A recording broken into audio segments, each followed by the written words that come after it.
Day speaking on the functions of a flower according to ICSE syllabus class 6.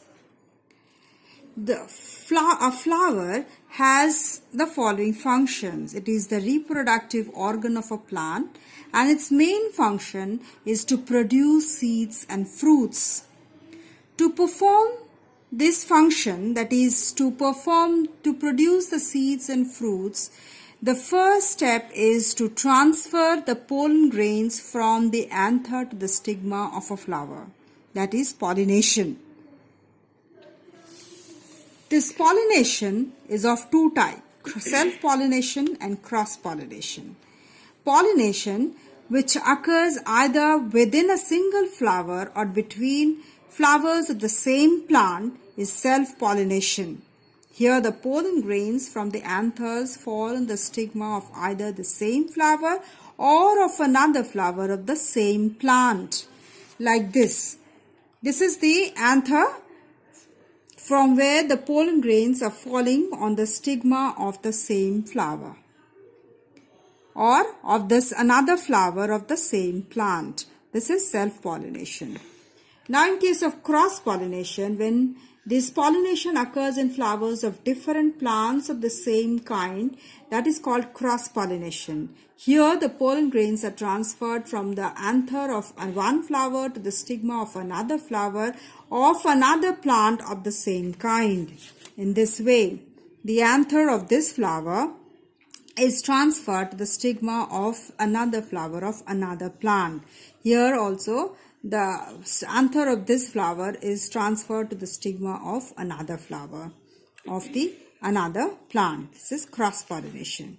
Now we come to agents of pollination. To perform this cross-pollination, there are certain agents which transfer this pollen from one flower to the stigma of another flower. So the agents can be of four types: insects, wind, water and animals. Now insects, certain insects like butterflies, bees, other insects etc., which visit flowers for collecting nectar, do this insect pollination. When an insect visits a flower to collect the nectar, the pollen grains stick to the mouth parts, wings, legs, etc. When this insect visits another flower of the same kind, the pollen grains from its body may fall on its stigma and bring about fertilization. So transfer of pollens by insect is called insect pollination. Some insect pollinated flowers are mustard, marigold, dahlia, salvia. The insect pollinated flowers are usually large, brightly colored, fragrant, produce nectar. Now we come to wind pollination. The flowers which perform the pollination through wind are maize, palm, pine, etc. They produce dry pollens in large quantities. When these flowers mature, pollen grains are blown away by the wind. If they happen to fall on the feathery stigma of a flower of the same type, that pollination occurs. So transfer of pollen by wind is called wind pollination.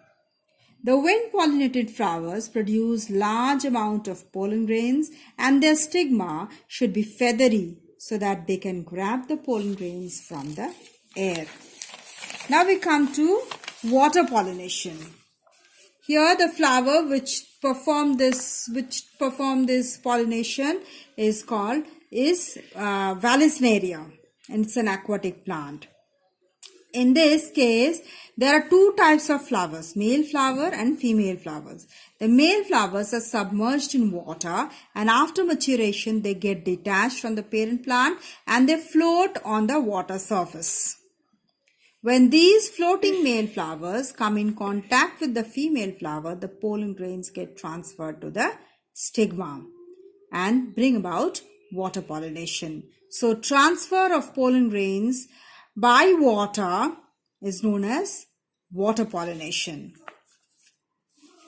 we see an exception that lotus and trapa, they are also aquatic plants, but as their flowers are exposed to air, they are not they are not water pollinated, but they are insect pollinated flowers. Now we come to animal pollination. Some species of flowers, they perform pollination by animals like abutilon. Some birds like hummingbirds and animals like bats, they are the agents of animal pollination. When they visit various flowers, they carry pollen grains for pollination. The flowers are warm colored like red, yellow or orange. They do not have scent or have mild odors. They produce large quantity of nectar. The flower is tubular and droop down. So this type of pollination by animals is called animal pollination. So this is the end of pollination and functions of the flower. Next video will be on fertilization of the flower.